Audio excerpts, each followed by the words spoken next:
It's the Daytona 500. So much history here. Most important front row pole position of the entire season. Today, it's all about sheer speed and how much finesse the driver can use to get that speed out of the car. It comes down to hundredths, no, thousandths of a second. I have no idea what's going to happen. We're getting ready to find out. This is our year. Let's just do it. Here's Chase Elliott of Dawsonville, Georgia. 45.84. Wow, that's the fastest lap yet. Youngest driver ever to start on the pole for the Daytona 500. You can't make this stuff up, guys. Here they come to the line. Headed to the Daytona 500. Side by side, bouncing on Ronnie Hamlin. Oh, my goodness. Closest 500 ever. We're getting ready to start this season. I just feel it. It's going to be one of the best ever. And time now to set the front row for this year's Daytona 500. Fox Sports welcoming you live to Daytona International Speedway. A week from today, you'll see the 59th running of the Great American Race. The weather today, warm and wonderful in our Hollywood hotel. We're on the scene to bring you closer to it all with two-time Daytona 500 champ Michael Waltrip. I'm Chris Myers. 16 of the 17 drivers that raced earlier today, they're going to be busy again in a moment trying to qualify for the front row for the Great American Race, and that would include you in your 30th run at the Daytona 500. And got the fire suit on. What do you expect to see out there? Well, you've got a combination here that's really interesting. It's brute horsepower and delicate finesse. The driver has to be perfect with his lines, holding it right against the bottom of the racetrack to make the distance around this place as short as possible. Remember, Chris, just a year ago, Chase Elliott won the pole by about half a tenth of a second. That's around a 2.5-mile track. That tells you how tight and how close things are. And so far, the practice speed's 193 miles per hour. We'll probably see it around that range. We've had 14 different pole winners over the last 14 Daytona 500s. Well, first Saturday night, not a dry eye in the house here at Daytona. Rain caused postponement of the season opening clash, and that led to the clash running today.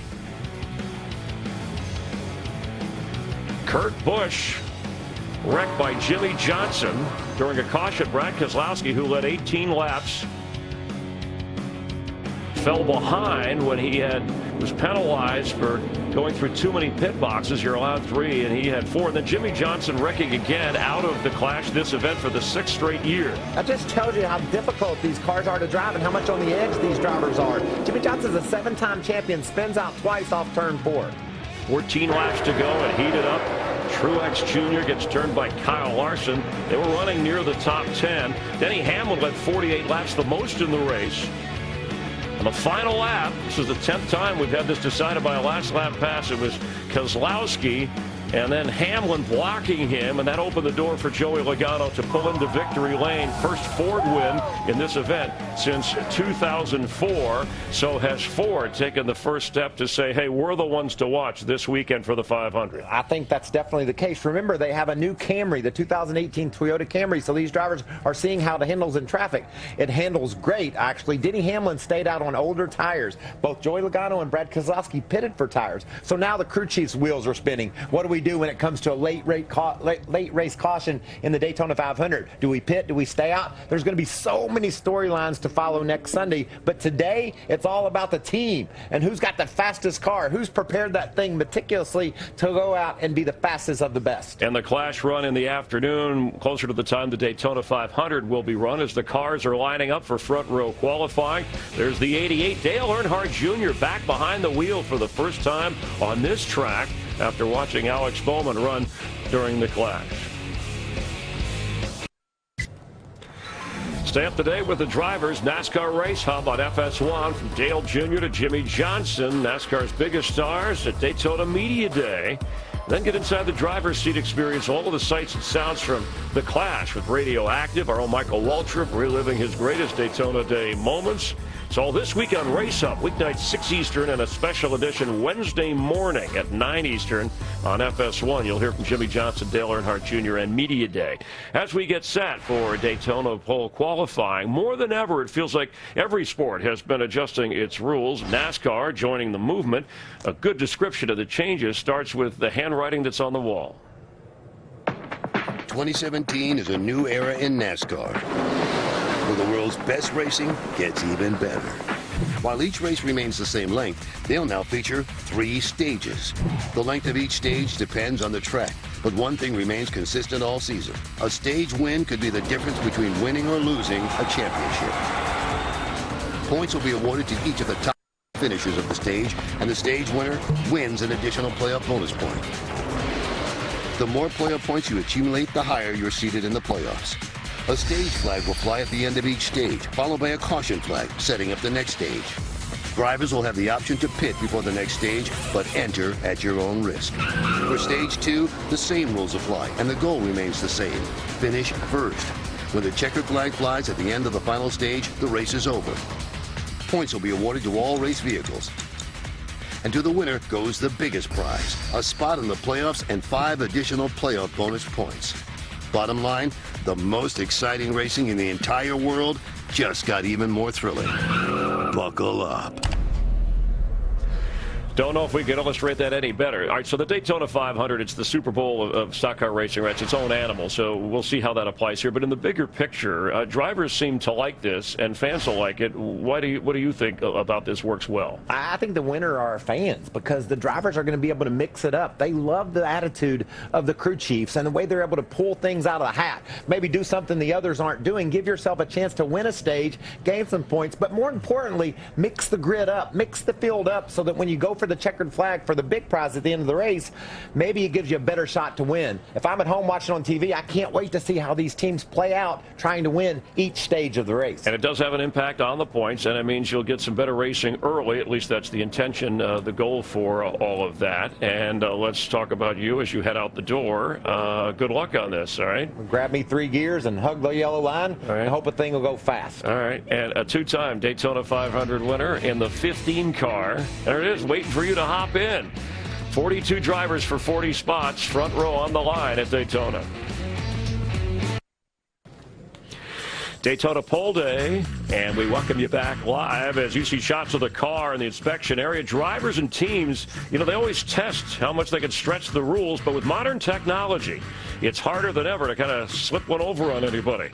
Our Larry McReynolds, a Daytona 500 winning crew chief. And Larry, based on your laser-like focus with this new inspection process, has NASCAR raised its game a little to prevent some others from trying and gaming the rules? Chris, inspection has been interesting for the last 3 days here. This is the biggest race of the year. It's the team's job to push the envelope as much as they can. It's NASCAR's job to make sure they don't step across the line. At 9 a.m. Eastern time this morning, the inspection station opened for all the teams attempting to run this qualifying session. In a little over 4 hours, all 42 teams had been through, but as of just a few minutes ago, we still had a dozen teams that had not made it through. The organization that has suffered the most is Furniture Row, the 77 of rookie Eric Jones, the 78 of Martin Truex Jr. But NASCAR did tell me once they get qualifying going, when your spot comes up, you are on the 5-minute clock. That's all you have to row for qualifying. Better make sure everything keeps a close watch. More scrutinized probably in this race, Larry, than any other one to start things, just to set the tone for NASCAR. Thank you very much. Look forward to your comments through pole qualifying. When we continue live here from Daytona, Joey Logano, 2015 Daytona 500 winner. He won today already in the Clash. 14 wins in the last 3 years. We're going to talk to him in a moment.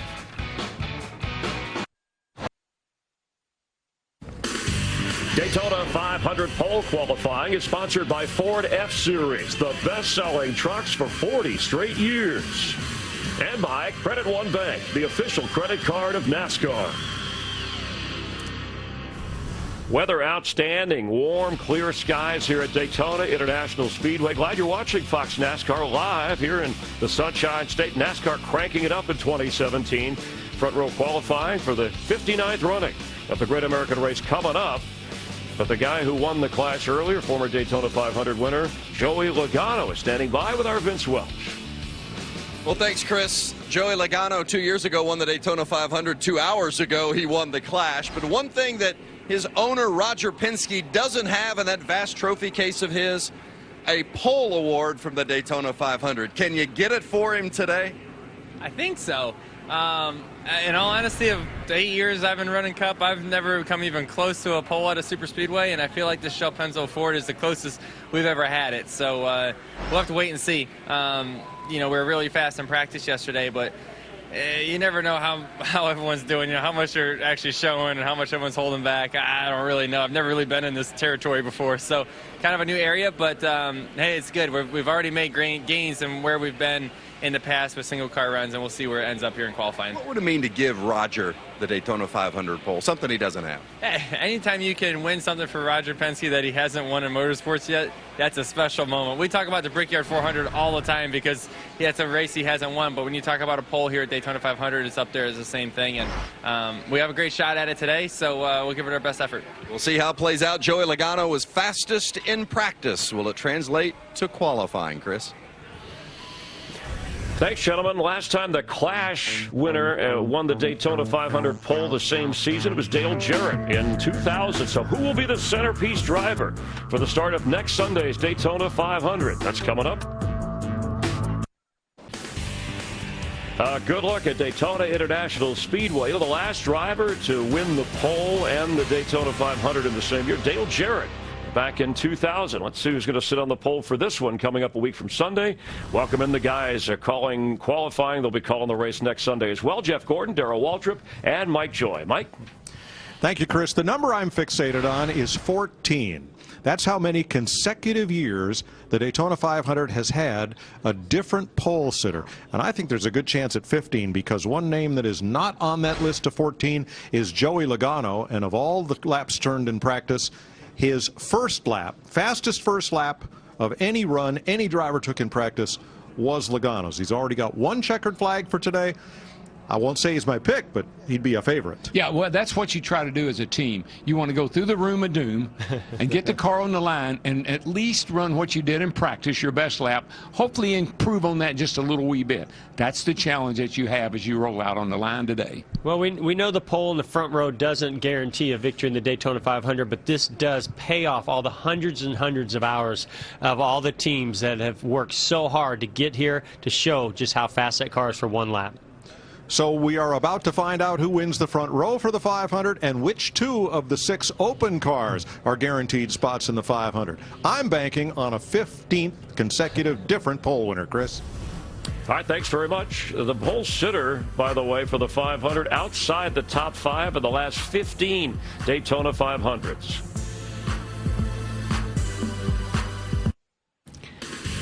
Daytona 500 pole qualifying is sponsored by Geico. 15 minutes could save you 15% or more on car insurance. Thanks for spending your Sunday afternoon with us. NASCAR on Fox. The weather in the 70s, sunny here in Daytona. Translation, it's great out there. And Joey Logano will be the last guy to qualify or at least try to win the pole for the Daytona 500 after finishing first earlier today in the Clash. So let's head back up to Jeff Gordon, Darrell Waltrip, and Mike Joy. Thanks, Chris. The track is open for the first of 2 rounds of qualifying. And the cars will proceed in the inverse order of their practice speeds. Jeffrey Earnhardt will be out there first. He'll make the first run.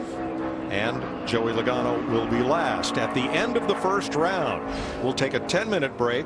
The fastest 12 cars in round 1 will then compete for the pole.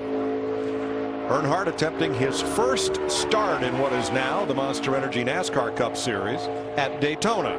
First Daytona start. He did run 22 races last year with the best finish of 26th. Circle Sport Racing, Pat Trice in the crew chief. Yeah, Mike, just a point of reference here. Last year's pole, 45.845 seconds, 196.314 miles per hour by Chase Elliott. I don't know, Jeff. Think we'll get anywhere near that today? Well, it's interesting, DW, because yesterday the wind was blowing down the back straightaway as a tailwind, and we seem to think that gives the teams a little more speed because it helps them get up to speed a little bit faster. But today seems to be blowing the opposite way, so I don't know if that's going to be conducive to those types of speeds that we saw last year. Not to mention we got a little bit smaller restrictor plate on the cars this year. Now we'll lock in the front row for the 500 today. Everyone else their starting spot will depend on their finish in the 150-mile dual races on Thursday. that you'll see live on FS1. There are 36 teams guaranteed into the race because they have the NASCAR team charters. And there are 6 teams that we call open teams that have to earn their way into the 500, either by being the fastest 2 of those 6 teams today or by racing their way in on Thursday. Jeffrey Earnhardt, 48.71 is the first time up. Here is Port Tobacco, Maryland's Timmy Hill. He'll be the second driver on the clock. For Rick Ware Racing, Carlos Contreras, the crew chief, and Timmy's attempting to make his first Daytona Cup start. He finished 34th last year at Dover. Yeah, I was just going to say Jeffrey Earnhardt picked up a couple of tenths there from his practice speed yesterday, 48.93, so he picked up a tad, which is what you kind of want to do if it's possible. And we spoke yesterday in practice as these cars were preparing for this qualifying session today, just how close, hundreds of seconds between the top 10, 13 positions. Well, it's a tight battle among these cars that are trying to qualify their way just into making the Daytona 500 as well. And Timmy Hill is one of those 6 open cars hopeful of a Daytona 500 starting berth. And all of those 6 will run within the first 11 cars in the order. 48.88 for Timmy Hill. And just like Jeffrey Earnhardt picked up speed, Timmy Hill did not. So that actually flip-flopped them from practice, who could make this interesting. Down the front stretch, 8,100 RPM for Timmy Hill. We'd been seeing 8,300 yesterday from a number of cars.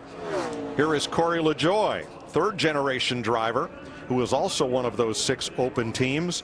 His grandfather, Don LaJoie, the kingpin at the Danbury, Connecticut Race Arena. His father, Randy, a champion of NASCAR's Busch Series, now the Xfinity Series. So here's Corey driving for BK Racing. Doug Rickert, the crew chief, one of the 7 drivers trying to make their first Daytona 500. Did you say Doug Rickert? Oh boy, there's a name that goes back a long way. Yeah, at the age of, I think, 19, he crew chiefed Dale Earnhardt Jr. or Dale Earnhardt to his first Cup championship. 19. Kid from California. Experience means a lot here at Daytona. It really does. He was Michael's crew chief last year, I think, also when he drove one of the BK cars. Quickest so far, Corey LaJoie, 48.58. Now, of the 6 open teams, 2 of them know they will race into the 500 by those qualifying times, if not earn a better position on Thursday. And the 2 slowest of the 6 open teams will know that their only chance to make the race will be to race in on Thursday. This is Canadian DJ Kennington attempting his first Daytona Cup start. Gaunt Brothers Racing, this is a Marty Gaunt Triad power plant underneath the hood of this Toyota. He's trying to make his first Daytona Cup race. He has 3 Xfinity races at Daytona with the best finish of 17th. Yeah, a couple of guys were telling me they thought this car was pretty much a shoe-in to make it. It's good body on this car, and it's got a real good engine under the hood, and should have pretty decent speed. In practice yesterday, he ran a couple of tenths faster than what we saw to LaJoie and Timmy Hill and Earnhardt. So curious to see if he backs that up. A little wide off of turn 4 got up off there. of turn 4. That cost him a little time. And he's quickest, 48.17 for DJ Kennington. A little quicker than his best lap yesterday. Reed Sorensen, Joey Gase, and Michael Waltrip coming up. Reed Sorensen from Georgia, veteran of 6 Daytona 500s in the Premium Motorsports Camry, is the fastest of the open cars, 48.043, 187.3 miles per hour. And Joey Gase, third fastest at 48.42, driving for BK Racing. He'll be in his first Daytona 500. And here comes Mikey off turn 4, looking for the checkered flag, and he's looking like he might have a pretty nice lap going here, guys. Completing his final qualifying effort for the Daytona 500. And a deep sigh of relief. Bam. Fastest so far, 47.59 for Waltrip. Oh, yeah, that's a great pickup. 67 yesterday. 189.08 miles per hour. Michael will be in his 30th 500 next Sunday. Vince Welch. A lot of drivers hoping to score their first ever Daytona 500 pole. Some, in fact, their first pole ever. Austin Dillett did it in just his 14th race. What did it mean for you at such a young age and stage in your career to win the Daytona 500 pole? Well, it definitely eliminated a lot of pressure going into our first season, and it was huge for Dow, and I think looking back, it's going to be something I can always tell my kids about. It's very special. And now I just want to go out there and have a solid run compared to where we were yesterday in the practice. We weren't where we wanted to be. Had a good draft today in the Clash, so that was fun. Hope this car can back up kind of what we were able to do today with the Clash car. Mike? Watching Cole Witt from Alpine, California for TriStar Motorsports. Frankie Kerr, the crew chief. And you'll see he's tracking toward second fastest behind Michael Waltrip right now. No, goes right to the top by a difference of 7/1000ths of a second, 47.59 for Cole Witt. He'll be in his third Daytona 500. Pretty good looking car, 72. What does that remind you of? Benny Parsons? Benny Parsons. Yeah. Now, this is Tommy Baldwin's number 7 car. He was one of the chartered teams last year, but he sold his charter. So the 7 is an open car, and veteran Elliott Sadler is going to try to make the Daytona 500. For Baldwin, it will be his 14th start. He was the runner-up in 2002. Every time I see that Kids Eats Free, I think about Dave Blaney, because this car, you know, this car, when I think the race at Montoya hit the jet dryer over there, Blaney was sitting over in this car in the lead at that time. At the red flag. Tracking right in there with Sorensen. It's going to be close whether he can get ahead of him and pretty much lock himself into the Daytona 500. Now, he'll run the entire Xfinity Series. Sadler will this year, while Tommy Baldwin's going to run some modified races and do a bunch of different things this year. Third overall for Sadler, but he is fastest of the open cars, so he'll be in the Daytona 500. Daytona 500 pole qualifying is sponsored by the all-new KFC Georgia Gold Honey Mustard Barbecue Chicken. It's finger licking good. And by Credit One Bank, the official credit card of NASCAR. 11 drivers have now made their runs in round 1. This is Brendan Gaughan trying to make his second 500. He is the last of those open cars to qualify, and he's the quickest of them, so he will be in the Daytona 500 along with Elliott Sadler. David Reagan from Georgia for Front Row Motorsports trying to make his 11th 500. He is fastest overall, 47.518 seconds. And Matt DiBenedetto for Go Fast Racing is now quickest, 47.355. He'll be in his second Daytona 500. Gene Need, the crew chief. And because we're qualifying in the inverse order of practice speeds, we would expect that every car that goes on the track has the potential to be faster than all the cars that have run before it. Most everybody's been so far around a tenth quicker. So a couple cars in there, a couple of tenths, but most everybody about 1/10 over what they practiced. DiBenedetto is the first car to break into the 190s average speed, so should start seeing that continue to creep up. This is Landon Castle from Iowa. Donnie Wingo's his crew chief at Front Row Motorsports. He's been in 4 Daytona 500s. Started third here in the July race in 2014. And who was Trevor Bain's crew chief when he won the Daytona 500? That would be the aforementioned Donnie Wingo. Donnie Wingo. Right.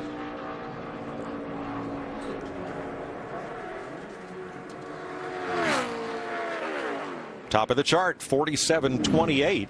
That's 7/100ths faster than Matt DiBenedetto. 190.3 is the speed. Just a little bit quicker than yesterday. Best lap, 47.93 yesterday. Michael McDowell from Arizona. Levine Family Racing now with Chevrolets, and Todd Parrott, the crew chief. This will be McDowell's 6th Daytona 500s. Todd Parrott has 3 Daytona poles and 3 Daytona victories to his credit. I was going to say, we talked about having experience down here at Daytona.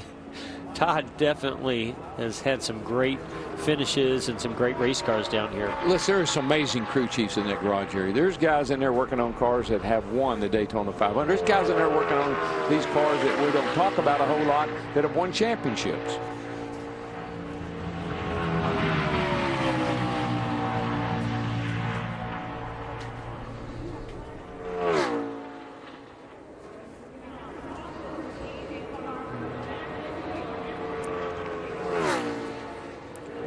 McDowell comes to the stripe, and he is third, 47.43. 189.7. So what is at stake for these drivers, other than the 2 fastest qualifiers, is where they will line up in the Thursday dual races that will set the field for the 500. As Austin Dillon, a former 500 pole sitter, rolls onto the track, here's Vince. Well, we just finished our official post-qualifying selfie, Michael and I. Your last Daytona 500, special to commemorate it in that way, I know, but how about the qualifying run in general?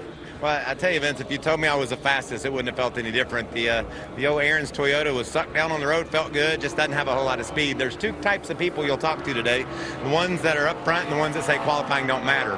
And we're going to go for the latter and think that maybe we can draft our way up in the middle of the mix. But I'm just really thankful for the opportunity to race again at Daytona, and looking forward to Thursday with you on FS1 talking about the trucks. And if you don't have a ticket to the Daytona 500, you better get one, because the clash today was epic.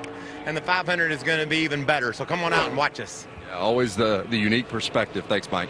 When Michael won the 500 in 2003, Slugger Labby was his crew chief. Labby's now the crew chief for Austin Dillon, who won the pole here in 2014. Yeah, Austin Dillon has the best average finish on the restrictor plate races from last year. He and Slugger, once they got together, I think they really made a nice combination here, getting stuff done. The car was competitive, won a pole or 2, you know, and really turned the corner a little bit with this team. Dillon driving for his grandfather, Richard Childress, in the storied number 3. He'll be in his 5th Daytona 500. What you'll start seeing as we get into the faster cars, you'll start seeing the platform of that car and how it's just sealed with the front splitter to the racetrack. And they get into the corners, you might even start seeing some sparks coming out the back because they've got the back down so well. Top of the chart, besting Landon Castle by 14 or 16 100ths, 47-12 for Austin Dillon. Daytona 500 pole qualifying is sponsored by Chevrolet. More J.D. Power initial quality awards than any other brand. 4 years in a row. And by Nationwide. Nationwide is on your side.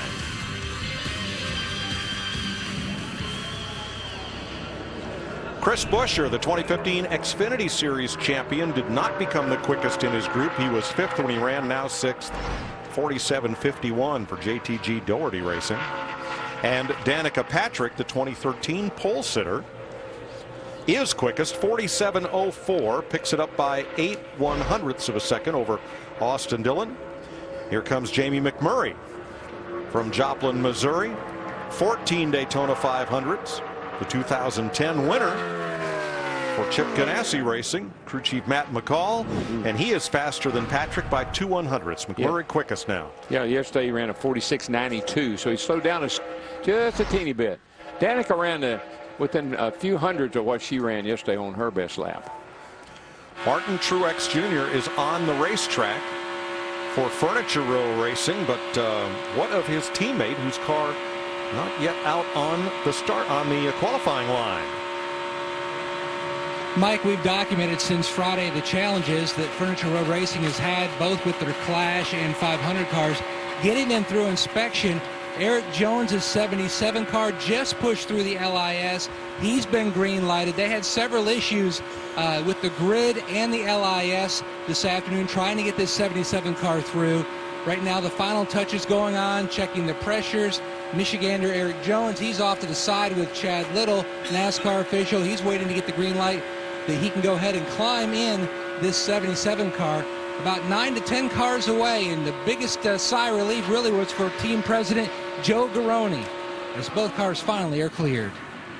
Martin Truex Jr., his teammate and runner-up in last year's 500, goes to the top, 46.82, and that is a big 0.2 of a second faster than Jamie McMurray. Yeah, you know, this team sat on the pole at Talladega last October, so no big surprise other than all the trouble that they've had since they've been down here. That's a 10th quicker than he ran yesterday, by the way.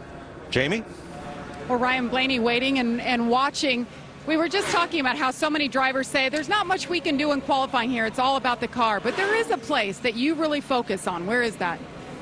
You know, with a lot of it is the car. A lot of it is, you know, these teams work so hard in the off season to get our cars as fast as possible, whether it's bodies or motors. So really the only things as drivers we can do is one, hold a smooth wheel, but also getting off pit road is really important to not stall it or bog it down, because it's hard to get these cars up to max speed in just one lap. So that's really the only job that we have that we hopefully don't mess up. And we worked hard on that yesterday to try to kind of maximize your pit road exit speed.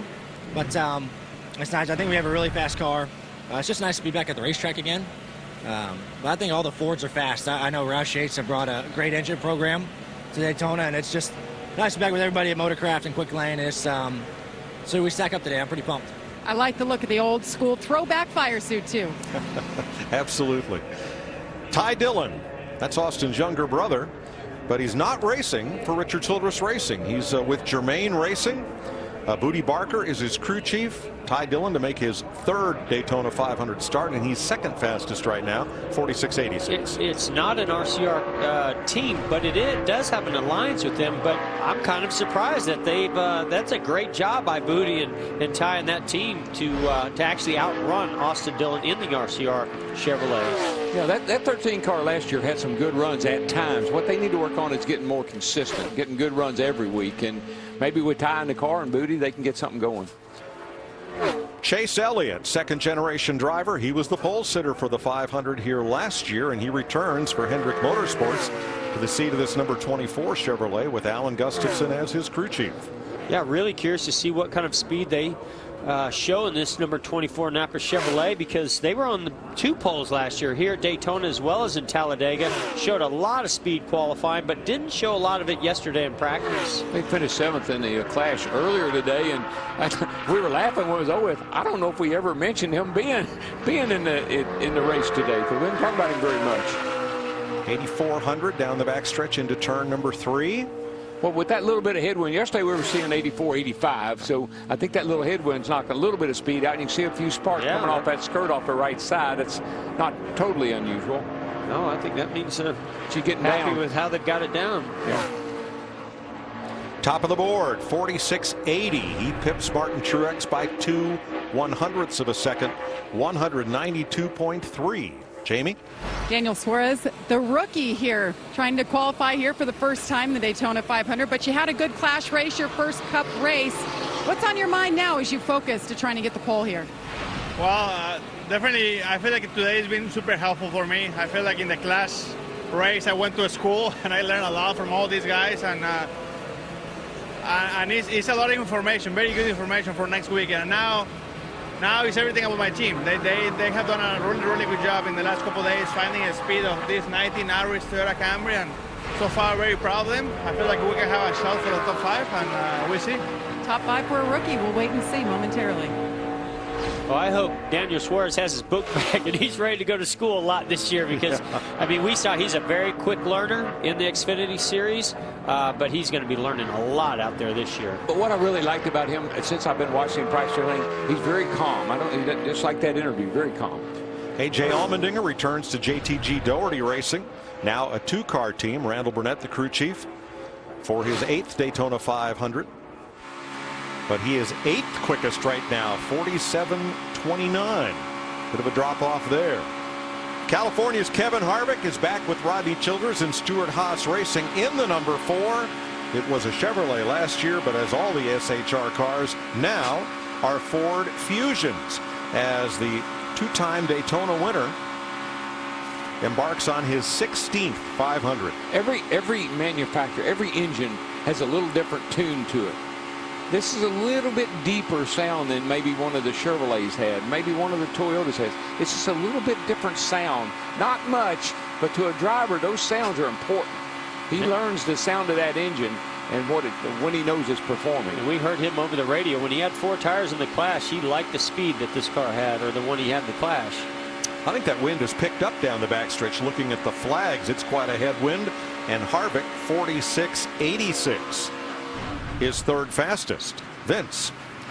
Brendan Gaughan and Elliott Sadler have locked themselves in on time. And Brendan, I know you've run the Daytona 500 before, but your owner has not, and I think that he's shed a lot of tears today. This is a pretty happy day for you guys. Haven't seen him yet. I think he's still somewhere on the ground between here and there. Really thanks to Mark Beard and the Beard Motorsports, Beard Oil guys. He's never made a Cup race, and we got him in his first Cup show at the Daytona 500. It's only my second one. I've run for Roger Penske and Mark Beard in the Daytona 500, so we're all pretty happy around here right now. Thank you to ECR, Richard Childress for giving me that motor and all the little bit of help he gave that team, because we've run 3 laps. That's it. We did 2 laps yesterday and 1 lap today, and we're in the Daytona 500. What a great story. Well done. Eric Jones' car has cleared inspection. It's coming to the line now. That means everybody is out of inspection as Kyle Busch for Adam Stevens and Joe Gibbs Racing tries to win his second Daytona pole, his first for the 500. He has a pole and a win here. Both came in the July race. This will be Kyle's 12th 500. Third quick, 46.85. Larry McReynolds? Yeah, we've been talking about the inspection issues that teams been having here at Daytona, and a lot has to do with the body itself, the templates that go across the body like that.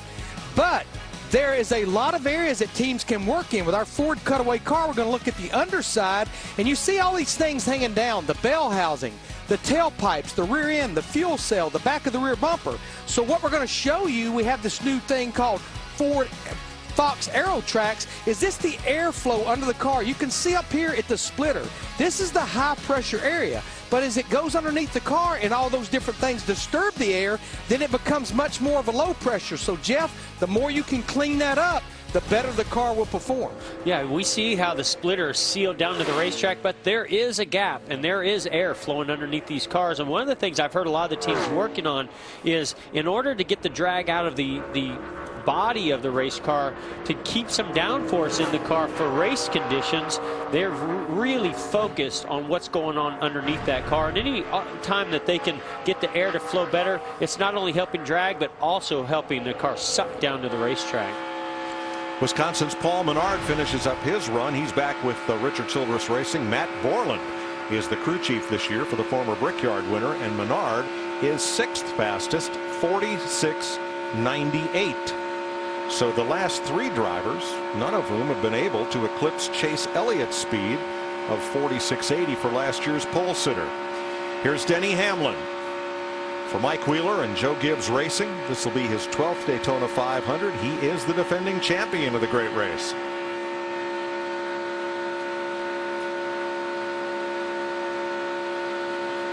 Yeah, so far we've seen the magic of Alan Gustafson and those guys of that 24 Hendrick Motorsports bunch stepping it up here in qualifying. So now it's been put to the task for the rest of these teams to see if they can step it up from yesterday's times as well.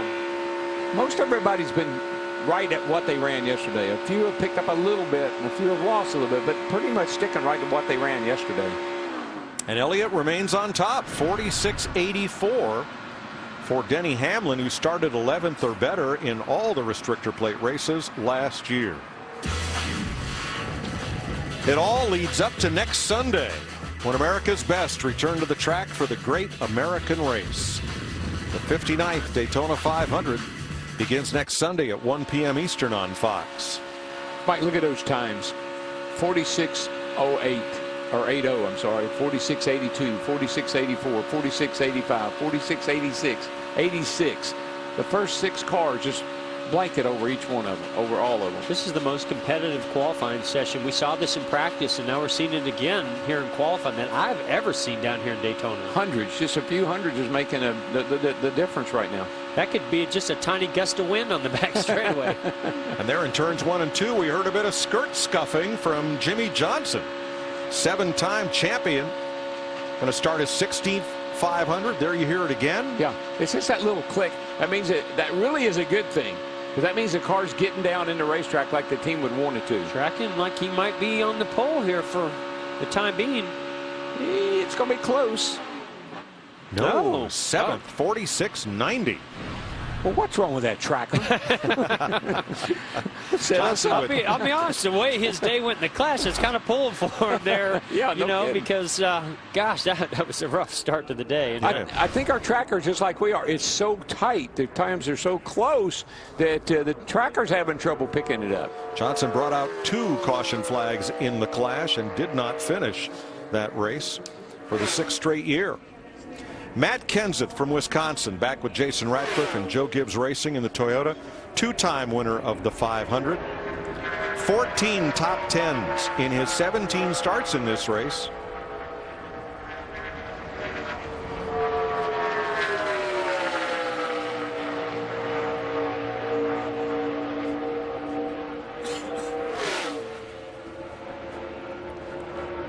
Right now, the quickest Gibbs Toyota is Denny Hamlin in 3rd, followed by Kyle Busch in 4th. In the 46.84-85 range. Chase Elliott quickest at 46.80. And that holds up. Kenseth 46.84 with a 0. Hamlin was 46.84 with a 5. You know, DW and I were talking about, Kenseth would like to have another shot at that final corner and final lap of the Daytona 500 last year. He certainly has a fast race car to be able to maybe give him that shot this year. Don't you hate to look back on races and say, I should have done this, or should have done it, or I wish I'd have done this, or wish I'd have done that. That drives you crazy. Especially when it's the Daytona 500 at stake. You're a few hundred yards from the finish line. Ryan Newman with Luke Lambert and Richard Childress Racing, the 2008 Daytona 500 winner. We called him the Rocket Man back when he was winning a pole on an average of 1 every 4 starts earlier in his career. This will be his 16th Daytona 500.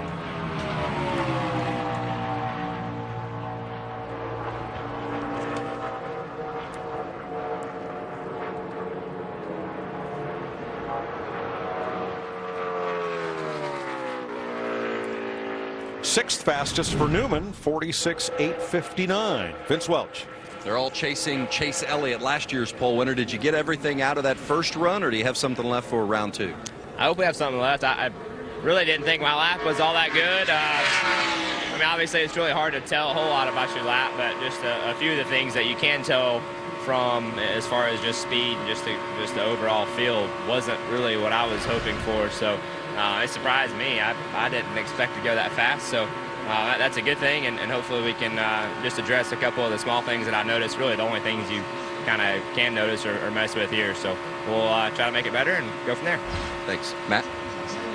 Vince, Eric Jones has the Furniture Row Toyota out on the racetrack for his qualifying attempt. And Joe Garona, your team president, now the cars are past inspection. The agenda now turns toward figuring out why your cars are off, especially in the grid area. You built a brand new grid in the offseason for the 2018 Toyota. Do you feel like that's where your issue may be? Yeah, I think so, and it's a lot of things. You know, there's a lot of teams here that are having problems with the overall grid, and when you come here, you have your grid in the shop, and then NASCAR has theirs. It's not uncommon to be off a little bit. In our particular case, we're off way too much, and it's not in a favorable amount for us to make speed. And NASCAR's been really good about letting us get it right. And the bottom line is you have to fit the templates, and we're already planning on going back to Denver the first of the week here and tomorrow and work on our grids, because we have another race coming and we got to get this straightened out. Do you take it to NASCAR R&D and see how yours compares? You know, that's something that you could do for sure, but we need to get in our shop and find out where the mistake is, where it's wrong and off, and it'll make it a lot easier at the racetrack. The guys won't have to work quite as hard. They've been working hard. Mike? We saw Eric Jones make his run. The rookie is 10th fastest in his Furniture Row Toyota with crew chief Chris Gale. And here is Kurt Busch with Tony Gibson and Stuart Haas Racing for his 16th 500. And that is off pace for being one of the final 15 drivers to run. He is 12th fastest right now. Won't make the final round of 12. 47.01. 46.86 he ran yesterday. So something didn't go right for that car. So that assures Chase Elliott, who is fastest so far, of making it to the final round of 12 that will run for the pole. Quite a bit. You hear the skirts dragging quite a bit on Dale's car. Yeah, well, I think we've noticed that a little bit in practice yesterday as well. He was hitting pretty good yesterday. I think they may have even raised it up a little bit from there, but he's tracking pretty good. Curious to see how our buddy from the booth earlier today does today. See if he learned anything. Yeah. Two-time You gave Daytona him pointers, 500 right? winner. I gave him a few pointers. He picked up a few things. One pole for Dale Earnhardt Jr. with crew chief Greg Ives, Hendrick Motorsports Chevrolet, making his first Cup Series start since Kentucky last July. Second, 46.81. Good job. Yeah, get you some of that, boys. And that will put Junior in the final round. Anybody surprised that 10 drivers now who practice faster than Chase Elliott have been unable to knock him off the top spot? Well, that's why I was talking about going through the room of doom. You got to get everything, you can get out there and practice, and you may have things off just a teeny bit, and because the times are so close, you might be able to put up a fast lap. But when you go through the room of doom and everybody's the same, that's when when they turn Big Ben on today, that's when you know where you stand. Well, what's new at Stewart-Haas Racing, besides the switch to Ford, is Clint Boyer stepping into the seat of the now retired Tony Stewart. Mike Bugaravich, the crew chief for Stewart-Haas Racing. 22 Daytona starts for Boyer. He's been fourth here 3 times. This will be his 12th 500. Boyer is elated. I'm just telling you, he's on cloud 9. He's got a competitive race car. He's got a great race team. Him and Bugger Ravage, they remind me. I think they're going to work well together. I look for some big things out of this 14 And he's car. really good in the draft. Ooh. You give him a good race car here at Daytona, and he can be a major factor. I agree. Boyer is 6th fastest, 46.85. That knocks Paul Menard out of the top dozen. Eric Jones goes to the bubble. Jamie. Well, the 78 car for Martin Truex Jr., basically your guys had to rebuild a lot of this car overnight. How did it respond out there, and were you surprised by the speed it has in it? Yeah, honestly, I mean, we didn't have any idea what it would run, so I think we're very, very pleased with that. I'm just really proud of all these guys on this team. They work so hard. They've really put in a lot of effort this week just to try to get here to be able to qualify. So I'm really proud of them, everybody on the Bass Pro Toyota and everybody at Furniture Row Racing. So we got a lot to work on in the next few days, getting ready for the 500. But definitely proud of these guys and proud of their efforts the last few days. Mike? Happy birthday, Trevor Bayne. He turned 26 today. Matt Puccia is his crew chief at Roush Fenway Racing, now a 2-car team. He's the 2011 Daytona 500 winner. Going to make the top 12. Just 46.94. He knocks out Eric Jones from round 2 contention. So Chase Elliott fastest, Trevor Bayne next, Ricky Stenhouse, Casey Kane coming up. Well, it's been a battle of teammates. Ricky Stenhouse from Mississippi with Brian Patty knocked out his Roush Fenway teammate from the top 12, Trevor Bayne, with his run. Then Casey Kane went on the track with Keith Rodden and Hendrick Motorsports and knocked out Jimmy Johnson, his teammate, Jimmy Johnson, who had been 12th. So Stenhouse is now on the bubble in 12th as far as advancing to round 2.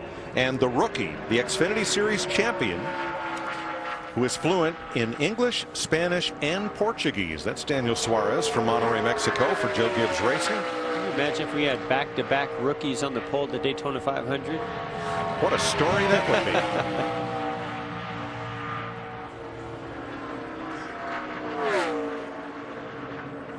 14 years since we've had a repeat pole sitter. And Suarez is not going to make the top dozen. He is 14th with a 46.905. Vince? Dale Earnhardt Jr. was in the booth during the broadcast of the Clash, and for a broadcaster, you hold a pretty nice wheel. Second quickest in this first round. How was it? Yeah, I think it was pretty good. I didn't think it was going to run that good. So I thought, there's some fast forwards that are still to go. But that's a pretty good lap for us. So, I think it might get us in the top 12 so we can go another round. And I had a lot of fun today up in the booth. I hope the fans enjoyed that. I thought the race was great. And glad to be in the car. And we'll see how we end up here. Glad to have you back. Well, he's definitely in the top dozen as here's Ryan Blaney for the Wood Brothers. Jeremy Bullen's the crew chief. It'll be Blaney's 3rd Daytona 500. And this is one of those fast Fords that Junior was just talking about. Yeah, we got a group of them coming up. We got Kyle Larson in a fast Chevy, and then we got the 3 Fords at the end here. But Blaney is 15th at a 46.93, and that misses the cut by at least half a tenth. Yeah, the last 2 cars, Suarez and Blaney both have slowed down about 3/10 over what they practiced at yesterday. I don't know if the winds picked up. Well, conditions have changed a little bit. It's interesting you say that. I've noticed the flags change a little bit of direction, and then we're getting gusts here and there, which tends to happen here in Daytona in the afternoon. So could be having an effect on some of these teams. I'm just surprised those 2 cars, they slowed down about the same amount, about 3/10, both of them. The last 2 cars have gone. So there are 4 cars to go, which means everyone in the top 8 down through Ryan Newman is locked into round 2. And those in question would be Kane, Harvick, Dillon, and Stenhouse. Here's Kyle Larson from California for Chad Johnston and Chip Ganassi Racing. Fast car yesterday, 46.62 he ran. He was the 4th quickest car yesterday. This will be his 4th Daytona 500. Those lap times I'm giving you are the lap times that was their fastest first lap that they ran yesterday. So those are times that when they went on the track, the first lap, time look back. at this thing sparking through 1 and 2. They really got that thing dragging. Yeah, that might be a little too much. And you look at him dropping on the ticker. Yeah. I say this all the time. I'll say it again. When the car hits, when it sparks like that, there's something pretty major dragging, and that's just like slamming the brakes on. Bam, bam, bam, bam. Yeah, there's a fine line because you want to get that spoiler and the drag off the car by getting it down as much as possible. But if you're then hitting the racetrack too hard, now you're causing friction, and that's slowing the car down. Yeah, because those are huge sparks, so those big sparks are dragging somewhere. Yeah. Kyle Larson will not make it to round 2. Nope. He is 15th at a 46.92, and that will lock in Casey Kane into the second round. Another 3/10. The last 3 cars that have gone have all dropped off 3/10. And we're coming to the last couple of 3 cars here. We'll see what they can do. We know how fast they were yesterday. Brad Keselowski from Michigan, past series champion with a win at Daytona in July.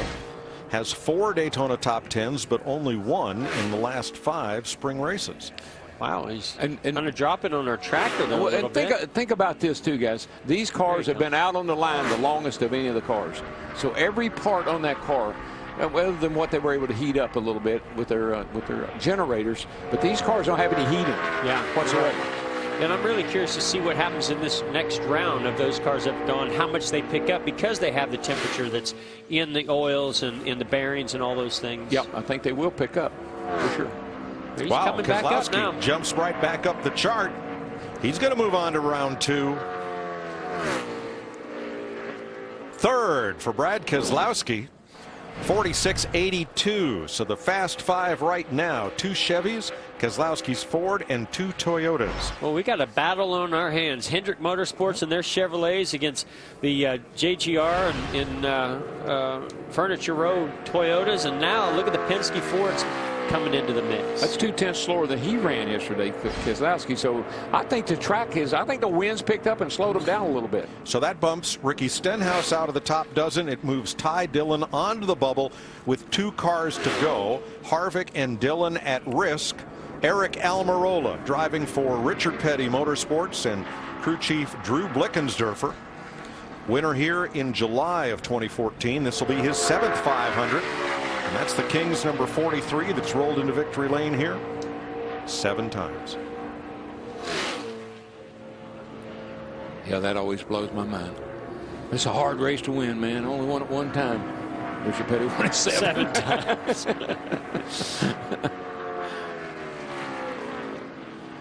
Almirola 24th.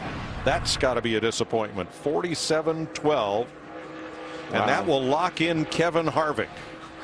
46.72 yesterday. So that's a huge drop off. We saw heard some drivers talk about launching off pit road. Here's Joey Logano. I mean, it looked like that was planned to him. Usually you want to not spin the tires, but boy, he lit them up leaving pit road. You want to get some heat in those tires. Look like a burnout. Logano fresh from victory lane in the clash earlier today with crew chief Todd Gordon for Team Penske, the 2015 Daytona 500 winner. This is a confident driver right here, guys. I think he and Todd, I think they can do anything. I think they can win every race. So Ty Dillon trying to hold on to the final transfer spot into the dozen that will run for the pole. Boy, look at this. The 22 is definitely off the pace more than I anticipated. Doesn't look like he's going to transfer through to round 2. Boy, it doesn't. That's all. 17th, 46.92. Wow. For Joey Logano. And Ty Dillon is safe. Chase Elliott quickest. Dale Earnhardt Jr. second. There's a happy young man, the younger of the Dillon brothers. I'm glad for him will and transfer for Booty. with crew chief Booty Barker to the final round of 12, and we'll see who wins the pole for the 500. Robert Booty Barker is the crew chief for Ty Dillon, getting congratulations there as they move on to round number 2. The final round by 5 1/1000ths of a second over Ricky Stenhouse. So in inverse order, this is the order they will run. Ty Dillon, Kevin Harvick, Casey Kane. There are 5 Chevrolets, 4 Toyotas, and 3 Fords in the final round. Vince. In his debut in the 13 car, Ty Dillon advances to round 2 at the Daytona 500 qualifying. Are you surprised with the performance, and what do you have left? I'm not surprised by these guys. They're a hard-working group at Germain Racing, and it was nice for us to raise our flag, make sure everybody knows we're here for this Rookie of the Year battle, and all year, really. So it's a good start to our year, a nice little shot in the arm. And our Geico Chevy, every time we've put it on the track, it's gotten faster. It's yet to slow down, so maybe we have a little bit more in this second round, but it's a nice start to the year in qualifying. It means a lot to all the guys back at the shop that put in so much work, and ECR Engines was great. So cool deal to make to the next round. It kind of surprised all of us a little bit, but we still got one more, so we can get better. Well done. Keep digging. Let's go to Jamie. Clint Boyer was 7th fastest, and Kyle Busch came over and said, man, you broke up the Toyotas. They're sitting right in the middle as they're talking about things. And Clint, when it just came to an end, you said, I get to go to the second round. How much fun are you having here? It's good. It's fun to have a team, dedicated like this. Boog and all these guys, they mean business, man. He's been set on kill since he got here. To be honest with you, I was thinking that it was going to be a little... That would be Kyle Busch. You got plenty of audio now. Can you hear everything? But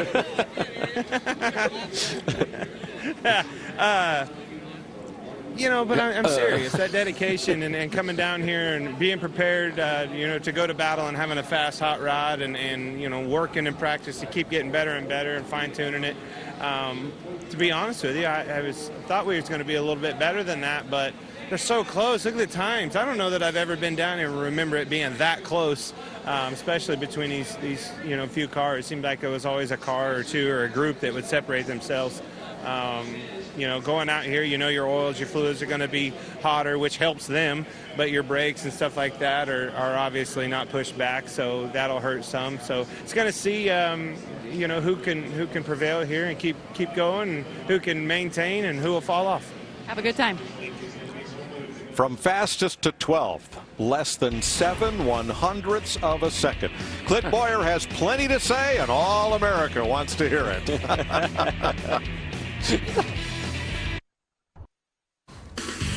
Daytona 500 pole qualifying is sponsored by Toyota. Let's go places. Glad you're watching NASCAR on Fox, and the 12 that are advancing to the second round here at the front row qualifying for next Sunday's Daytona 500. Chase Elliott and Michael Waltrip is with me. Chris Myers here, and Elliott's trying to become the first back-to-back Daytona 500 pole sitter since Ken Schrader won 3 straight in the late 80s, and this is the rest of the field the way it looks at the moment. Yeah, Ricky Stenhouse, a really fast car yesterday, back in the 13th spot. Kurt Busch in 22nd. So there's going to be some great stories when this qualifying session is over, how these guys will line up for the duels next Thursday. And we saw you in the 15 car, the Aaron's Toyota, and still in your fire suit as you get ready to observe along with all of us. Describe the conditions and what it was like out there. We heard you talking about having some speed, and obviously if you don't, you're at a disadvantage here gliding around by yourself. It's so different next Sunday when everybody's out there at the same time. Yeah, but what I love is the character this racetrack is getting. There's bumps. You see the scrapes, the sparks flying out from underneath the cars. It's because there's humps and bumps out there. It's going to make drafting challenging. We saw that earlier with Jimmy Johnson spinning off the track. And the wind, it really does have a tendency to move the cars around. Even when you're by yourself, you can feel the winds pushing on your car a bit. So I love what we talked about earlier, Chris. We said this was definitely going to be Ford versus Toyota for the pole. There's 2 Chevys first and second so far. We were all over that one, weren't we? That's right. And I was listening to Jeff and Darrell, the unpredictability based on what we've seen. And along those lines, just because you were fast in the first round, that's not a guarantee you're going to be fast in this second round. A year ago, Chase Elliott was third after the first round. He got the pole. He picked up nearly 0.2 of a second. And when you talk about the first 10 cars separated by less than a tenth, those bumps, the wind, all those things can make a difference. And plus, what Darrell and the guys upstairs said, the fluids in the cars that went late were cooler. And so that's a bit of a disadvantage. Now the cars that went late will have warmer fluids, and they'll have that engine cool down, could turn into advantage. I think as close as things are, we're going to see the order jumbled up quite a bit in the second round. All right, let's check in with Jamie Little. She's standing by with Denny Hamlin. Well, anytime you come to Daytona, this guy's always a favorite for the pole, for a win, whatever it may be. The clash was exciting earlier, but you moved on now to qualifying. What are you going over with your crew chief during this 10-minute break that maybe could help you find a little bit more? Looking at any data that I can from practice to figure out, I feel like we've done all the homework we could do, but anything else that we could learn to just squeeze 100th or 2 out of it is what you're trying to do at this point. Amazed that the field is that close. Didn't think that an 80 would be the best time, but now that we were just hoping to make the final round, and now that we're this close, it's like, how can we get a 100th or 2 more? All right, I'll get one more shot at it, Chris. All right, thank you. And those who, Brendan Gaughan, obviously from Las Vegas, qualified his second Daytona, and Elliott Sadler in 2002. He finished second to Ward Burton in the Daytona 500 as he qualifies for his 14th trip. We're going to set the front row. Round 2 coming up live here from Daytona. Aerial coverage provided by Goodyear. Everything we learn making tires for the grueling demands of NASCAR inspires what we roll into yours. Goodyear, the official tire of NASCAR. Back at the Hollywood Hotel getting ready for round 2. You got Dale Earnhardt Jr., Brad Keselowski in the mix to see who are the 2 on the front row. Of course, Thursday, the dual races will set the complete field. So let's go back upstairs to Darrell, Jeff, and Mike. Chris, incredibly, a 46.80. Made it. A 46.87 did not. Now, the last 9 drivers to run were the 9 fastest in practice, but only 2 of them advanced. Yeah, I think it's a combination of things. I think the wind possibly picked up. Looked like the flags were standing out a little straighter. The other thing is the fluids in the car. I can't tell you, Jeff knows this, and we saw it in practice. The first time you go out, you run a decent lap. The second time you go out, you always pick up. So I think those guys at the back of the field, their fluids were cooler, their hubs, their brakes, their everything about it was just a little wee bit cooler. Okay. So this will, and the cars are all inspected the same. They all go through there. They come out online. They're the same. So I think conditions is what made the difference. Now, we've had 14 different drivers win the pole in the last 14 years. That doesn't mean 14 different cars or crew chiefs, though. Yeah, there's a very good chance that this could be, if Chase Elliott wins this pole, this could be 3 years in a row for the 24 team at Hendrick Motorsports and Alan Gustafson, which he puts a tremendous amount of detail and effort with his team, the engineers and aerodynamicists and engine builders, to come down here. He's a local guy from Ormond Beach, Florida. This means a lot to those guys to come down here and lead this field to green for the Daytona 500. Well, the last crew chief to win 3 straight poles here, Bill Elliott's brother, Ernie. Wow. So, rare territory. That's in my era. Ryan Newman would love to add a Daytona 500 pole to his resume to go along with that win, but barring a combo money cloud and a hurricane, can your Chevrolet go from 9th to 1st? Well, we added 8.5 ounces of Coke, so hopefully that makes a difference too. But really, it's the mercy of what you have and somebody making a little mistake here and there. And I don't know that we could pick up 8 spots or a 10th and a half or whatever it was, but we're going to try with the Caterpillar Chevrolet, no less. Thanks, Mike. Thanks, Matt. Half a Ryan tenth. takes a swig. Ryan, Is that swig worth half a tenth? I'm not sure. Half a tenth. That's all you need, brother. Larry Mack? Yeah, Mike, I noticed a lot of cars bottoming out, and your biggest culprit in running fast is that rear spoiler on the back of that car. Anything you can do to get that rear spoiler out of the air helps the speed. NASCAR mandates the rate of the rear spring, and they issue the rear shocks. So one thing I noticed that may have been causing the bottoming out, remember the tires is just a spring, and they have a spring rate. They were really lowering the air pressure in those rear tires, and I think that maybe hurt some cars. I saw Kyle Larson, who really bottomed out bad. Yeah, and you can see in the left rear tire a little bit of wrinkling when that air pressure's down and that car's being pushed down the back. Now, just then, I noticed the 13 car. I don't know, were they allowed to adjust air pressures for this round two? I did not see as much of that buckling in the sidewall as we saw this 13 car go by. Well, we saw Joey Logano do a burnout. I don't know if he was trying to build pressure or trying to build heat, but it didn't help him that much. You would think that you wouldn't want to build heat. You'd think that that would help get the car down even more. So Ty Dillon is the first of these 12 drivers on the clock, the fastest of whom will win the pole for the Daytona 500. And of these 12, we only have 3 chances at a repeat pole winner. Chase Elliott, Dale Earnhardt Jr., Martin Truex. We see what Ty did when he left pit. I think leaving the pits is critical. You got to get up to speed, and he tore out of the pits, got up next to that wall, and rode the wall coming around there to get the green. Especially with that headwind, I think getting the maximum amount of RPM and momentum is really important now. He was the 21st driver on the clock in round 1, 47.009. That's about 13 hundredths slower than his first round speed. Yeah. And the only thing I can think of is if the water temp got a little bit hot on that second half, or the final half of that lap there, that can definitely cause you some speed. I would think everything else, having oil and other temps up, would only help you. As we're seeing right here with Kevin Harvick, he's in the green. He was the 23rd driver to take time. Chase Elliott, who is fastest, was the 22nd of 42 drivers on the clock. Yeah. I know these guys, Kevin and Rodney Childers, his crew chief, I know they came down here with high expectations, but I think they've exceeded expectations myself. To jump from a Chevrolet and all the support they got from Hendrick Motorsports over to this team, over to these Ford cars built from in-house themselves, that's a pretty big change. Well, he's exceeding expectations right now. It's going to be a pretty good lap, I believe. I believe you're right. Harvick is fastest, 46.829. Get back in the 8s.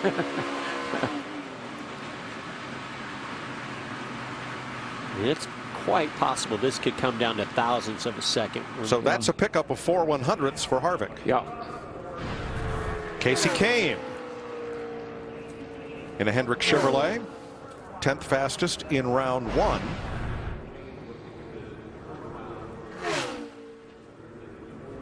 Where he was the 36th of 42 drivers on the clock.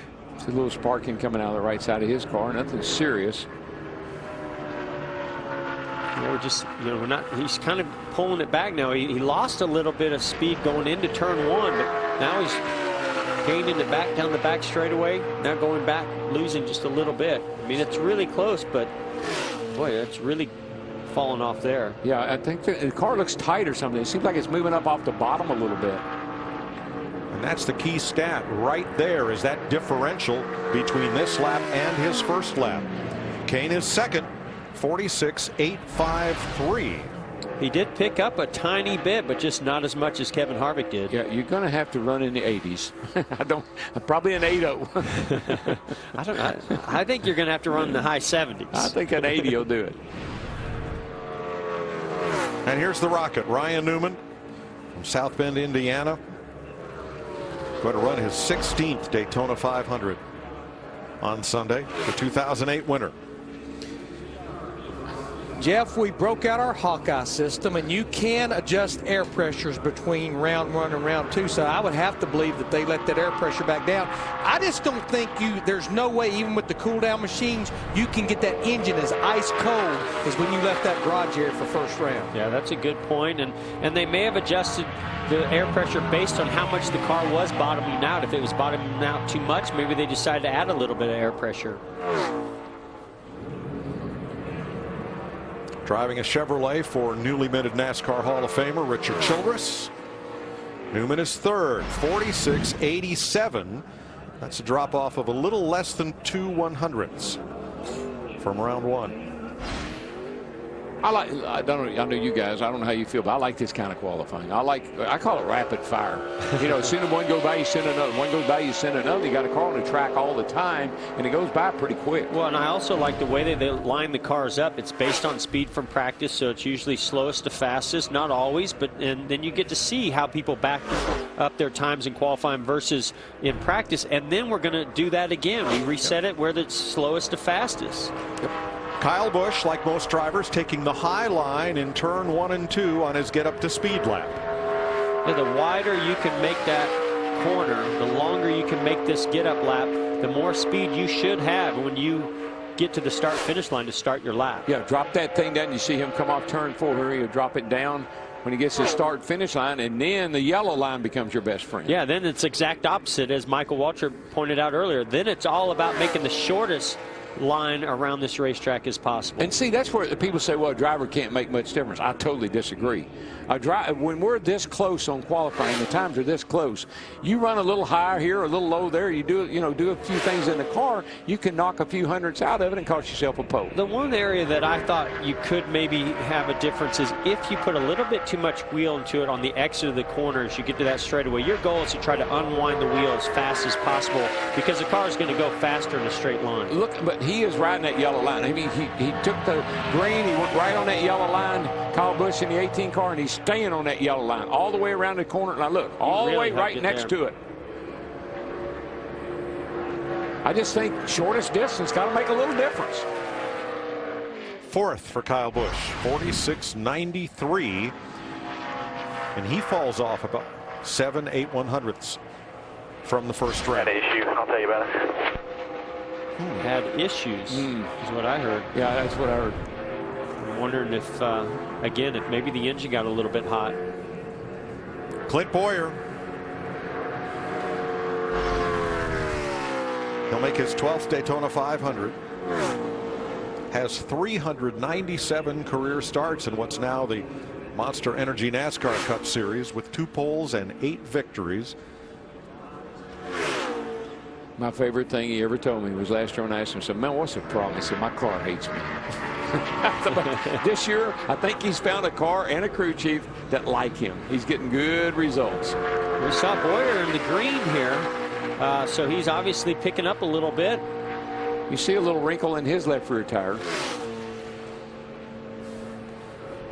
Car looks pretty good. It's nice and low. He's holding a nice steady wheel. You see those hands not moving any. Top of the chart. Wow, 46. 73. 73. That's a lap, baby. Larry, I got a question for you. Now that they've run one run and they put the tape on the grill, as everything's heated up, can they adjust tape for round 2 and maybe put too much tape or not enough tape? They can adjust it. You can add, you can take away. We even saw them taking it all off just long enough to try to get air in there to cool it, and then they add it back. So you can add or take away between the rounds. So it's a real guessing game for these crew chiefs on how much to add and whether you're going to overheat the engine or whether you're going to not put enough on there and get the best aerodynamic drag out of it. But you know that tape is your best friend. That is you think about round 1, an 80, 46.80 was Chase Elliott, fastest car. That's a 46.73, guys.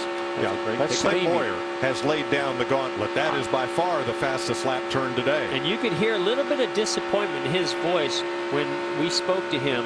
And I think now he's going to get a little bit more excited because this is where he thought he was going to be. Denny Hamlin in a Joe Gibbs Toyota, second. 46.82 for Hamlin. He picks up 2 100ths, but falls short of Boyer. See, everybody's in the 80s. That's what they were the first round. Here we are. Most of the cars in the 80s the second round, except that 14 car. Chase Elliott getting ready. Matt Kenseth, 2-time Daytona 500 winner on the racetrack. And see, another thing about the driver, and you know this, Joe. A driver, there's places on this track where you can use the banking and use the track to your advantage. And if you're a pretty savvy driver and you know when to turn that thing down and you know when to be down on that yellow line and you know there's a little speed here and a little speed there, that's experience. And I would add to that is playing with the wind. You know, if you know there's a headwind or a crosswind coming, there's a certain amount of steering wheel that you can put into it that can take advantage or try to give yourself an advantage based on how that, and use that wind to your advantage maybe behind you. Point being, that guy's not just sitting in there holding the steering wheel. No. He's thinking his whole lap. 5 cars to go. Clint Boyer's Ford on top. Here comes Matt Kenseth's Toyota to the stripe. 5th, 46.87. Right neatly split between his teammates Hamlin and Busch, who had an 82 and a 93. So we just saw Clint Bowyer pick up a little more than 1/10 of a second from his round 1 speed to his second round. Last year, I believe that Chase Elliott picked up almost 2/10 of a second. So that's going to be the difference maker right there. If they can find that kind of speed in round 2, it's going to be hard to beat that 24 car or possibly the 88. Listen. Yeah, it's just skipping. I think that's perfect. I think that's what you want. Yeah. Just brushing the asphalt just a bit. The skirts on Martin Truex's car. He's the 2009 pole sitter for the 500. 4 drivers to go. Bowyer and Hamlin the front row right now. Furniture Row Racing, they've had inspection issues here at Daytona this weekend.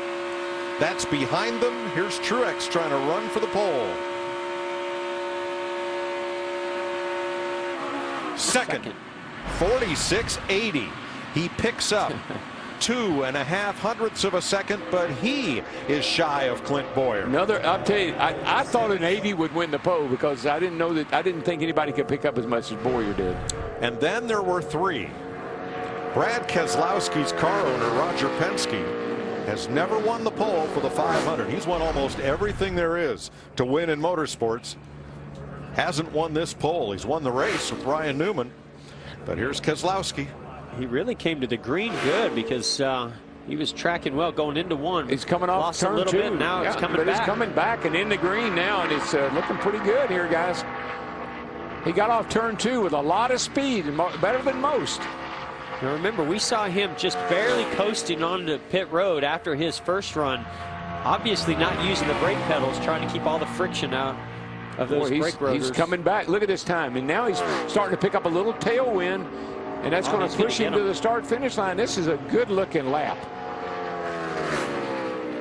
Top of the chart for Keselowski, 46.70. Wow. There, P1 right now. 192.69 miles per hour. And right now, it's an all-Ford front row. Well, 2 cars to go. We got the 2 Hendrick cars here to see if they can do anything about it. Got Dale Jr. and Chase coming up, and they could pick up a little bit and be right there. Oh, look at this. Already picked up quite a bit. That's not a little bit. That's a lot. Holy smoly. Wow. And gaining. Boy, I tell you, he's got something in the bank right here. Look at that. Coming down the back, not losing much time into the headwind. I think the wind has died a little bit. 8,400, that's a lot of RPM. Got her nose off here, turn 4, looking to the line. Very, very impressive lap. I mean, this is to me what you call managing pressures, air, tape, friction, everything. To the top. To the. Ta-da. Okay. Timing and scoring hasn't quite picked it up yet. Ta-da. Hasn't come up yet. I got a 66, so that puts you P1. I think he's right on. Here on the pylon, it's at the speedway. They're showing him P1. I agree. And electronic scoring from NASCAR has Earnhardt 46.665, 192.864 miles per hour. That's 3.5 hundredths better than Brad Keselowski. I'd say Greg Ives' stopwatch is pretty good. I would too. He had a 66. Very good. And then there was one. Well, you know, Dale Jr. is going to be on the front row. Last year's pole sitter, Chase Elliott, trying to win his 2nd in a row, which would be the 3rd in a row for Team 24, 3rd in a row for crew chief Alan Gustafson. And those 3 poles, if he makes it, 1 for Jeff Gordon, 2 for Chase Elliott. Can he do it? I think he can. I think our timing and scoring wants to build a little drama. I know that. He did it. He did it. An all Hendrick front row. 46.663 by 2 1/1000ths of a second. Chase Elliott is the pole sitter for the 500. Unbelievable. That is incredible. What? You know, I said that they picked up about 2/10. They've got this thing down pretty good, because that's about what they picked up again here to get this pole in the front row for Hendrick Motorsports. Wow, that's a great moment for them. Oh, yeah, and for Rick, I mean, Rick was down here early, and he, you know, I don't think he had a whole lot to brag about after the clash, but he got a lot to brag about right now. Got the front row covered. 3rd pole in a row for Team 24 and crew chief Alan Gustafson, tying Ernie Elliott for that record. Here's Vince. Alan, do you know the last crew chief to win 3 poles in a row at the Daytona 500? I do not. I didn't realize that I had 2 in a row, to be honest with you, before I heard it on the radio today. So it's Chase's uncle, Ernie Elliott. Well, that's pretty good company. That's pretty awesome. So yeah, amazing. I didn't think we had a shot at it, to be honest with you. Yesterday we just didn't have a lot of pace and struggled for speed, but these Napa guys worked really hard. We went through a lot of stuff, a lot of data, and worked on the car, and they made it happen. So really proud of them. You know the history of this sport. What's it mean to you, local guy from Florida, to be on the pole for the Daytona 500 again? Well, this place is, you know, obviously very special. I grew up, you know, 5 miles from here, and this is the first place I ever saw racing, and can remember coming here when I was 5 years old. It's a bittersweet thing, because we've got a lot of great qualifying performances and pretty abysmal race finishes. So I really want to win a race here. That would be huge. That'd be huge. It'd be so much for me and this team. But I think we've got a good Napa Chevy. It's got some speed. Thanks to everybody at HMS. They worked really hard in the off season to get to speed, and we'll go see what happens. Happy for you. Congratulations, Mike.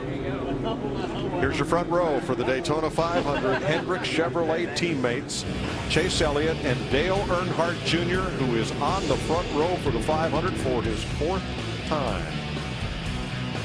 Jamie? By that performance, you never would have known. It's been 7 months since this guy has been out of a race car. How good does that feel, Junior? It feels good. I think the guys are a little disappointed. They really want to get the pole. I'm disappointed too, but absolutely thrilled to have an all Hendrick front row. And we'll work on the balance, practice a lot this week, and see if we can't get our car, make sure it's a good handling car for the race. But this is a good way to start the week. All right, Matt's with our pole sitter. And as we mentioned, it's the 3rd year in a row. The 24 on the point for you, back-to-back, and you rolled up that traditional Elliott smile. This is big for you. Yeah, this is really cool. I'm just happy for our Napa team, and great to have Napa colors on board this weekend. And big thanks to the Hendrick Engine Shop and Chevrolet. Everybody at Hendrick Motorsports has done a lot of work this offseason, and you know, this team definitely has a knack for these plate tracks, as they showed with Jeff, and then last year with here in Talladega. But that stuff doesn't just happen by staying the same. You know, as everybody knows, everybody's always trying to get better and make their cars better and faster, and the engine shop's always finding new things. So I think that's just kind of a proof that they're improving with everybody else and taking that next step, which is really, really impressive. So happy to be a part of it, and hopefully we can run good next Sunday. You weren't able to capitalize on that starting spot last year. How have you matured as a restrictor plate driver to where you can score your first 500 on Sunday? Well, we finished our first Cup race at Daytona today, which was good. We didn't win the race, obviously, but we finished. And for me, unfortunately, we tore up a lot of stuff here last year. So I hope we can just try to get to the end of the 500 next week. Obviously, got to get through the duels first, but just making it to the end and having yourself in position. Obviously, we'd love to have a shot to win this thing. So it'd be great, and I think we have a car that can do it. So we'll find out. Thanks, Chase. Mike? It's the 5th time in 500 history that Hendrick Motorsports has owned both sides of the front row, as Alan Gustafson congratulates his team. Hendrick Motorsports earns both sides of the front row for next Sunday's Daytona 500. Well, Jeff, is this bigger for Chase Elliott and Team 24 or for the return of Dale Earnhardt Jr.? Boy, that's a good argument, but I got to say, we got an Earnhardt and an Elliott on the front row for the Daytona 500. So much pride on the line and hard work that goes into making this happen, and I know how proud Rick Hendrick is of this group to be on the front row for the Daytona 500 as well. The front of this grid looks like Noah's Ark. NASCAR searches for parity. 2 Chevys, 2 Fords, 2 Toyotas, just like that. I like that. The room of doom seems to be the great equalizer. I'm telling you, when you go through there and you put the cars out here, it makes a huge difference. We look forward to Thursday then, and the duel, Chris. Well, front row bragging rights are great for a week, but I hate to spoil things. So we haven't had a pole sitter for the Daytona 500 finish even in the top 5 in the last 15 years. So it's all about the rest of the field as well. And Thursday in the duel races, you'll be part of that. We'll get a better gauge. Well, think of what we saw today. Chevrolet didn't lead a single lap in the clash, and they come back and sweep the front row. Now we're going to go to the duels. It's all about how the cars will handle in traffic. It's about strategy. When do you get those tires? We saw that play a part in the event today. So I think there's so many things that the teams are going to sort through. They learned a lot today, the way their cars drove in traffic. They're going to apply all that, and we're going to see a heck of a pair of races in the duels. Interesting day. A 21-year-old on the pole again, back-to-back for Chase Elliott Daytona 500, and a 26-year-old Joey Logano winning the clash that was rain delayed or postponed to earlier today. Tonight on Fox, The Simpsons, Family Guy, rounded out by Bob's Burgers. Don't forget Can-Am dual races at Daytona Thursday on FS1. Mike will be a part of that, and we'll see Chase Elliott in there as well. And, of course, a week from Sunday right here on Fox, 1 o'clock Eastern, the pre-race show. Jeff Gordon sits down with Dale Earnhardt Jr., and then the 59th running of the Great American Race. For our entire crew, I'm Chris Myers. Thanks for being a part of NASCAR on Fox. Have a good President's Day.